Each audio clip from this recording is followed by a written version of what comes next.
Hello friends, welcome to easy chemistry. और आज हम देखने जा रहे हैं important reaction that is oxidation reaction of HNO3। Okay, so इसके पहले मैंने एक वीडियो बनाया था that was about oxidation reaction of HNO3 with non metals. ठीक है, और आज हम देखने जा रहे हैं विथ मेटल्स के साथ।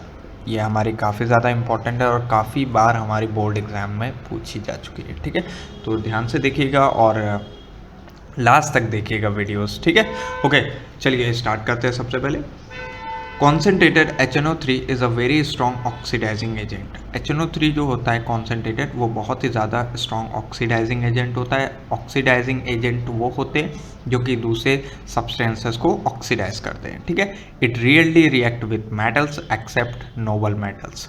वो बहुत सारे मेटल्स के साथ रिएक्ट करता है एक्सेप्ट नोबल मेटल्स। और नोबल मेटल्स मैं बोलूँ तो गोल्ड, प्लेटिनम एक्सेट्रा। ओके, चलिए अब सबसे पहले इंपॉर्टेंट चीज़, कॉन्सेंट्रेटेड HNO3 जब भी हमारा रिएक्ट करता है Cu के साथ या Zn के साथ, इन दोनों के साथ जैसे ही रिएक्ट करेगा कॉन्सेंट्रेटेड HNO3 Cu के साथ या Zn के साथ, हमेशा वो क्या बनाता है, नाइट्रोजन डाइऑक्साइड NO2 गैस। ठीक है, उसके साथ क्या बनाता है, वो वाटर बनाता है और क्या इंपॉर्टेंट प्रोडक्ट बनाता है, ऑक्सीडाइज्ड प्रोडक्ट बनाता है। ठीक है, क्योंकि HNO3 क्या होता है, ऑक्सीडाइजिंग एजेंट, तो वो Cu को और Zn को ऑक्सीडाइज कर देता है, किसमें, ऑक्सीडाइज प्रोडक्ट में। और ये ऑक्सीडाइज प्रोडक्ट क्या होगा वो आगे हम रिएक्शन में देखेंगे। ओके, चलिए अब हम सबसे पहले रिएक्शन देखते हैं कॉन्सेंट्रेटेड HNO3 की। Cu+4HNO3, यहाँ पर कॉपर किसके साथ रिएक्ट कर रहा है, कॉन्सेंट्रेटेड नाइट्रिक एसिड के साथ। अब इस रिएक्शन को कैसे करेंगे ये देखने वाली बात है। बस आपको ये याद रखना है कि जब भी कॉन्सेंट्रेटेड HNO3 होगा तो वहाँ पर एक प्रोडक्ट क्या बनेगा, नाइट्रोजन डाइऑक्साइड, और उसके साथ क्या बनेगा, वाटर बनेगा और ऑक्सीडाइज प्रोडक्ट बनेगा। ठीक है, चलिए आगे बढ़ते हैं। Cu जो होता है वो हमारा बनाता है Cu+2 आयन। क्या बनाता है, Cu+2 आयन, मैंने +2 लिख दिया। HNO3 की बात करें तो HNO3 में क्या होता है, H पॉजिटिव होता है। क्या होता है, H पॉजिटिव होता है। एंड NO3 क्या होता है, निगेटिव होता है। ठीक है, तो Cu हमारा किसके साथ जाएगा, निगेटिव आयन के साथ। पॉजिटिव किसके साथ जाएगा, निगेटिव के साथ। तो क्या बना लेगा, CuNO3, लेकिन Cu क्या बना रहा था, +2, तो NO3 कितने जाएंगे, 2, तो क्या बना लेगा, CuNO3 होल ट्वाइस। क्लियर, तो ये क्या बना लेगा, CuNO3 होल ट्वाइस। एक प्रोडक्ट हमारा ये बन गया। ठीक है, अब हमें पता है, हमें याद है कि जब भी कॉन्सेंट्रेटेड HNO3 होता है तो वहाँ पर हमारा क्या बनता है, नाइट्रोजन डाइऑक्साइड, हमने लिख लिया, प्लस क्या बनता है, वाटर बनता है। ठीक है, तो हमने लिख दिया H2O। क्लियर, अब यहाँ पर हाइड्रोजन एटम्स को बैलेंस कर लीजिए, 4 हैं, यहाँ पर 2 है, तो क्या हो जाएगा, 2H2। क्लियर, सिंपल थी काफ़ी रिएक्शन, कुछ नहीं, हमें सिर्फ दो बात याद रखनी है। कॉन्सेंट्रेटेड HNO3 होगा तो nitrogen dioxide plus water and oxidise product. Oxidise product तो समय बनता है, वाटर समय बनता है, कॉन्सेंट्रेटेड HNO3 NO2 बनाता है। ठीक है, Cu+2, HNO3 कैसे चार्ज डिस्ट्रीब्यूशन होगा, H+N NO3-। चलिए दोस्तों, अब नेक्स्ट रिएक्शन देते हैं दैट इज Zn+4HNO3। अब मान लेते हैं हम एग्जाम हॉल में बैठे हैं और ये रिएक्शन भूल गए, बिल्कुल हमारे दिमाग से आउट हो गए। बस हमें कुछ कुछ चीज़ें पता है। क्या क्या चीज़ें पता है, कि जब भी कॉन्सेंट्रेटेड HNO3 रिएक्ट करता है Cu के साथ या हमारे Zn के साथ, वो क्या बनाता है, NO2 बनाता है। इतना हमें याद था, हमने अपनी मेमोरी से लिख लिया।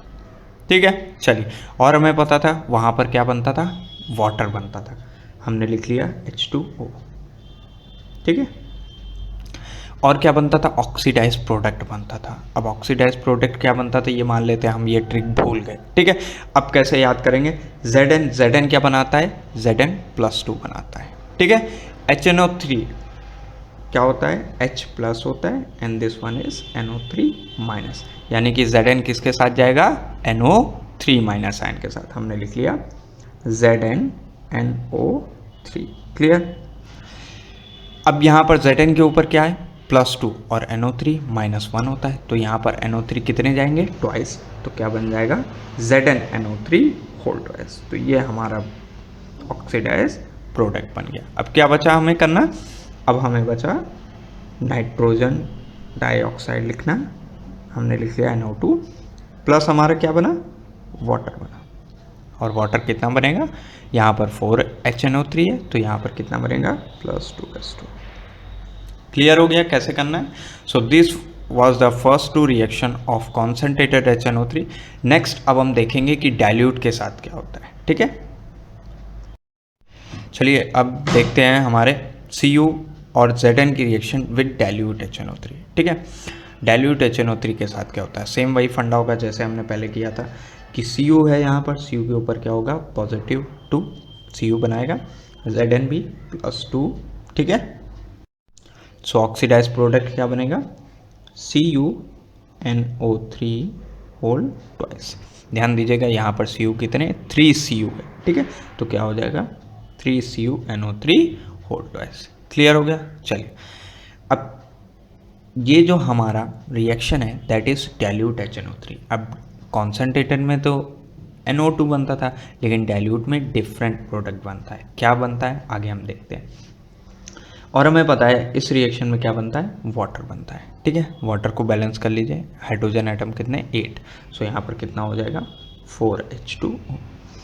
अब आपको ये जो प्रोडक्ट पता करना है, इसको आपको रटने की ज़रूरत नहीं। क्यों, क्योंकि एक बार आपने ये दोनों चीज़ें बैलेंस कर दी, उसके बाद आपको यहाँ पर जो फाइनल प्रोडक्ट मिलेगा वो पता चल जाएगा। कैसे देखते हैं।